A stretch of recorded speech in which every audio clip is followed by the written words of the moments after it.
The next morning, Jacob decided to skip his classes and instead took a bus to Sophie's school at 7 o'clock. The school started at 7:30, so it was still a bit early. Jacob stood a bit away from the school as he realized that he might look like a random pervert if he kept staring at the gates. The stream of expensive cars was non-stop. Most cars were driven by drivers, and only a few actually entered the school to be parked. All the students were decked in their spotless school uniforms, and at least one accessory so expensive that Jacob could only imagine their price. Jacob was observing almost every student from afar when he finally saw the one he was there for, Sophie. Oblivious to his presence, Sophie caught up with her best friend, who had also just arrived, and started chatting with her. He would have walked up to her, but he wasn't really looking to attract attention from the other students like they seemed to do every other time he had been here. So, he stared at the side of her head, willing for her to look his way. Due to her recent development in the cultivation world, Sophie was now more aware of her surroundings and suddenly felt like someone was watching her. When she looked around, it was hard to spot him at first due to the commotion, but her eyes finally landed on Jacob, who was looking at her with wide eyes, as if trying to get her attention telepathically. Sophie was surprised to see him outside her school so early in the morning, but she immediately brightened up at his presence and excused herself from her friend. She went over to where Jacob was standing on the sidewalk and greeted him with a smile. "Hey, what are you doing here?" Sophie asked in a chirpy voice. "I just came to see you." Jacob shrugged slightly, feeling a little embarrassed at his reasoning. "Oh." Sophie blushed at his answer, feeling very happy suddenly. "I also came to ask you something," Jacob continued. "What is it?" Sophie lifted her head and blinked. Her beautiful hair fluttered in the morning breeze. "It's just, should I come over tonight?" Jacob asked her. "Why not?" Sophie frowned. "You come over every day. Why are you asking suddenly?" "It's just that last night didn't go very well. I just don't want your dad to get any more upset than he already is." "That's his problem, not mine. I need you to tutor me or else I'll fail," Sophie said stubbornly, her good mood souring at the reminder of the previous night. Okay, I'll come over," Jacob reassured her, even though he knew that she was being a bit dramatic, and she most probably won't fail if he stopped going over to tutor her. The problem was that he also needed time to accelerate his breakthrough, since he had to go to the general examinations at the Dragon God Shrine in 1 month. At this moment, the bell that signaled the start of the first class sounded, and the old gatekeeper was about to lock the gate. Sophie glanced at Jacob and said, "Okay, I must go now. Come and meet me after school this afternoon." She jogged to the gate, oblivious to the fact that the old gatekeeper was a master who her father stationed at the school. Jacob looked at her with a smile before walking toward the elementary school that was not far from there. The Cherry Grove Elementary School began a bit later than the high school. Jacob didn't exactly remember the time when he was in elementary school, but he knew that elementary school students didn't have to go to school as early. Across the street, the elementary school was experiencing a rush hour due to student traffic. Some security guards were there to keep order. Jacob stood beside the gate, wondering if Noah was present in the school or not. A familiar white Ford arrived at the school gate, and Jacob took a closer look and realized that it was his dad's car. In his school uniform, Noah got out of the car carrying a blue backpack on his shoulders. He had a new haircut and a new pair of shoes. Jacob was about to go over when several elementary school girls ran to Noah from different directions. "Noah! Noah! Noah!" Instantly, Noah was surrounded by 3 little girls who were all wearing school uniforms and looked around his age. "Hey, don't bother me!" Noah squirmed impatiently and pushed past them. Noah walked into the school without even saying goodbye to Walter, who drove him there.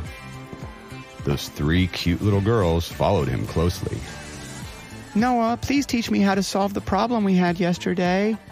Noah, I want to play a game with you today. Noah, I brought you the cake my mom made. Ignoring them, Noah walked into the school building proudly.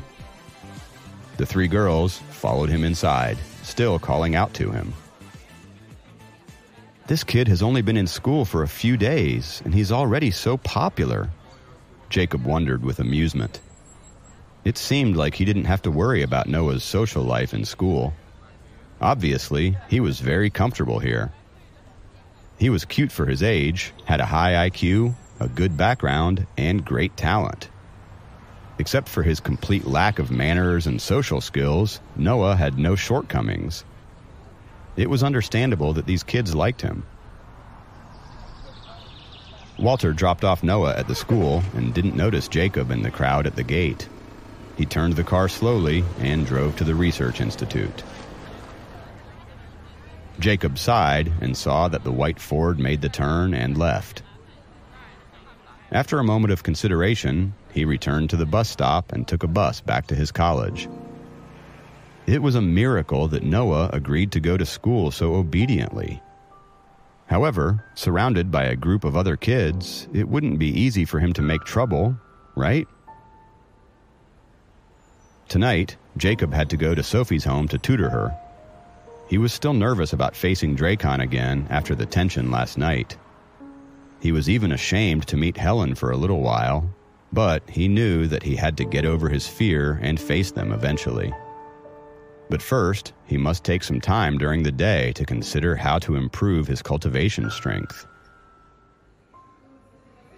After getting back to the university, Jacob grabbed his textbooks from his dorm before heading to the second class, since he had already missed the first one. Just as he had expected, the other guys hadn't even woken up yet.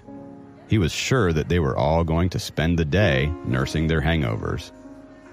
He silently thanked God and his Dragon Corps for giving him the capacity to drink as much as he wanted without ending up like the others. Kathy was already sitting in the front row when Jacob came to the classroom on his own. The class looked empty without most of the guys. Kathy waved at Jacob, and he smiled back and sat beside her. Instead of asking about where he went in the morning, Kathy focused on writing her notes. The class appeared to be a lot quieter since Ryan and the other guys weren't present, and the class went on uneventfully. Time flew by, and it was almost noon. The guys were still not up, so Jacob stuck to hanging out with Kathy during the break and accompanied her to the library. Kathy had just reached level 5 of the Chi refinement realm. It was a great improvement from where she used to be. However, it was still nothing compared to Sophie. She was working hard and tirelessly trying to level up. The only thing left for her to do was to keep a positive attitude. Kathy started to look around for books as soon as they got into the library. As she was doing that, Jacob wandered around as well. The library in their university was ranked at the top in the country, but it still had a much smaller collection compared to the profound cultivation palace in the North Atlantic Dragon Palace. Master! Master! Jacob heard the crisp greetings when he walked around 2 tall bookshelves. Jade and Julia almost ran into Jacob head first in their excitement. They held onto each other's arms to steady themselves and then beamed at Jacob. "You are here too." Jacob smiled at them. What a coincidence to run into you here. Julia laughed suddenly. Jacob looked at them, guessing it was probably not a coincidence.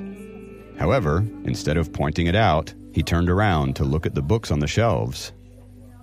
Master, you haven't hung out with us at all lately, Jade said in a peevish tone when she saw Jacob's casual attitude. Both the twins loved being the center of attention, but Julia was too shy to say anything, so she stood quietly beside Jade, looking at Jacob. "How have classes been for you two?" Jacob asked as he took an art book off the shelf and looked at Julia, who was quiet.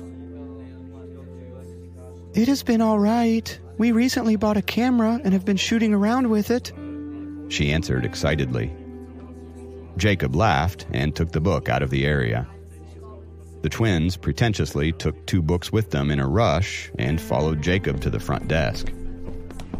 Kathy had found the book she was looking for in another area as well. She walked toward Jacob and was slightly surprised when she saw Jade and Julia with him. She simply smiled in greeting. They showed their library cards one by one and got out of the borrowing area with their books. Then, they took the escalator and headed to the ground floor lobby. Jacob sensed the slight awkwardness as the 3 of them surrounded him. The 4 of them walked on the marble floor and headed toward the front door of the library in silence. Jade and Kathy gave each other wary looks. Jacob had thought that they had made up after the little argument a few weeks ago, but clearly not. Breaking the awkward silence, Jacob was the first one to speak up. I have some work back at the dorm, so I'll see you guys later, he said hesitantly. All the girls half-heartedly agreed with him and said that they'll head off as well. Jacob left there as fast as he could. Kathy and the twins stood there for a moment and looked at each other before heading off in opposite directions without so much as a goodbye.